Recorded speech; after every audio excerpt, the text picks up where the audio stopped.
beauty of this world lies in the diversity of its people. My name is Sneha Menon and my speech's title is Conformities. The media we choose to watch or read, varying from person to person, has an adverse effect on us. It sets an example for us. It molds our opinions and views on topics ranging from politics all the way to our attitude towards other people. People usually have a difference of opinion on the same policies and issues due to the media that they indulge in. I'm going to first talk about the representation of race in media. The problem is that many companies that have a huge platform and influence the youth don't utilize this opportunity to represent different races and ethnicities. They believe that diversity won't sell or it won't bring in economic profits.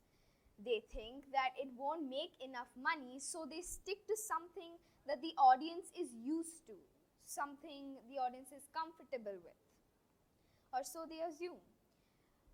Representation of race can go three ways. Number one, it is non-existent, or that one black man will come and give the protagonist a fist bump and his job is done. The second scenario is that the character of color is great. We have a lot to learn about them as the story progresses and they have depth. An example of this would be Princess Tiana from The Princess and the Frog, who was ambitious, she loved her job, and she worked very hard to achieve her goals. The third one would be the stereotypes that do represent a race but are a complete generalization of it. For example, how Indians in most Western media speak in thick, weird and prominent accents, use incorrect grammar, charm snakes, I don't know where that came from, and eat spicy food, specifically curry. Let's take one example of a missed opportunity. Padma and Parvati Patil from the Harry Potter series. By far one of my favorite books. But there are only two Indian girls in the entire series and they have no importance except for that one time Harry and Ron asked them out for a dance. And there is another book called The Cursed Child where there's an alternative timeline. Let's not get started about Cursed Child. Where Ron and Padma have a child and their son's name is Panju. Not Ram, Rohit, Rohan, Rahul, nothing. Panju. It's personally scarring. I'm still recovering from that. Let's come to female characters in media.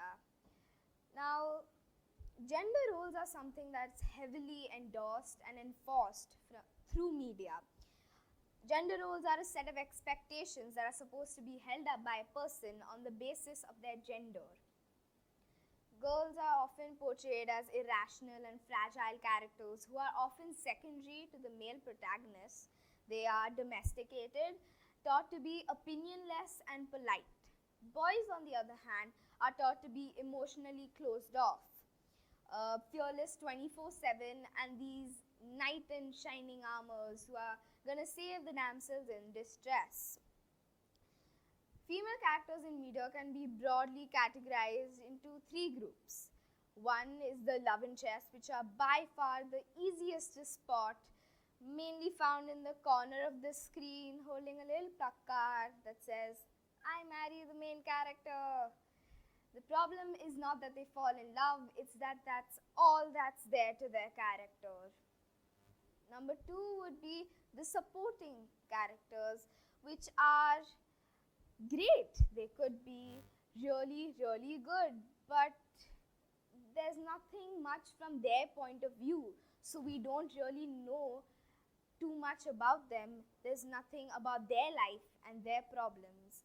The last will be the main characters. Now, sometimes this could come off great, and the characters are complex and just overall awesome, like Princess Diana from Wonder Woman.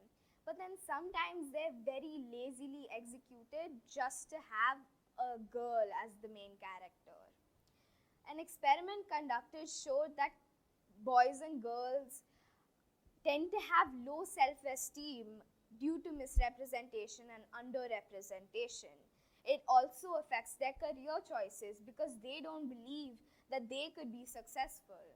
Kids who are exposed to diverse media tend to be more tolerant, empathetic, and have a high self-confidence. They have more unity, and it just has a heavily positive impact on the kids.